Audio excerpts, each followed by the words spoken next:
అండి అలాగే ఆషాఢంలో అమ్మవారి ఆరాధన అధికంగా కనిపిస్తుంది ఎందుకు? ఆషాఢ మాసం వర్షాలు ప్రారంభమయ్యే మాసం. యథార్థంగా వర్షాలు శ్రావణంలో పుంజుకుంటాయి. శ్రావణ భాద్రపదాలు వర్ష ఋతువు అని మనం చెప్తాం. కానీ అంతకు ముందే ఆషాఢంలోనే వర్షానికి సంబంధించిన సూచన మొదలై వర్షాలు పడడం ప్రారంభం అవుతుంది. ఈ వర్షాలు ప్రారంభమైనప్పుడు అనేక రకాల మార్పులు కాలంలో వచ్చి అతి భయంకరమైన వ్యాధులు ప్రబలడానికి అవకాశం ఉంది.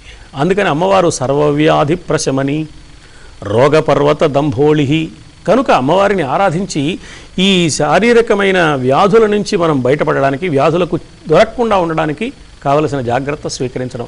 మరి అమ్మవారిని ఎందుకు ఆరాధించాలండి? విష్ణువుని ఆరాధించవచ్చు కదా, లేక శివుణ్ణి ఆరాధించవచ్చు కదా అంటే ఎవరైనా ఒకటే. అమ్మవారిని ఆరాధించండి అనడంలో ఆంతర్యం, అమ్మవారి పేరు శక్తి, శక్తి స్వరూపిణి. ఆ శక్తిని నీలో నింపుకో. ఏ శక్తిని నింపుకోవాలి? రోగ నిరోధక శక్తిని నింపుకోవాలి. రోగాలు, వ్యాధుల్ని ఎదిరించాలి, శత్రువుల్ని ఎదిరించాలి. వ్యాధులు శత్రువులే. శరీరం యొక్క శక్తిని కర్తవ్య నిర్వహణకు అడ్డుపడతాయి. కాబట్టి జ్వరం వచ్చింది, ఉద్యోగ ధర్మం పాటించలేడు, కొన్నాళ్ళు సెలవు పెట్టవలసి వస్తుంది. కాబట్టి నీ కర్తవ్యానికి అడ్డుపడే వ్యాధులు శత్రువులు. కర్తవ్యాన్ని సక్రమంగా నిర్వహించడానికి అడ్డుపడే శత్రువులు కూడా ఉన్నారు. అరిషడ్వర్గాలు అన్నారు, కామక్రోధ లోభ మద మోహ మాత్సర్యాలు.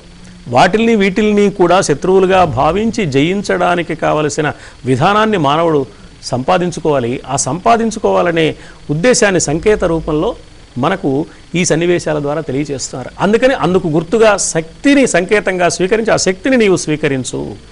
శత్రువులను జయించడానికి కావలసిన శక్తిని స్వీకరించు. శత్రువు వ్యాధి రూపంలో ఉన్నా, శత్రువు రూపంలో ఉన్నా, అంతఃశత్రువుల రూపంలో, కామక్రోధాదుల రూపంలో ఉన్న ఈ అన్నింటినీ ప్రసాదించే లక్షణం శక్తి ఆరాధనలో ఉంది. కాబట్టి అమ్మవారి ఆరాధన సాగించమన్నారు. ఆంతర్యం అది.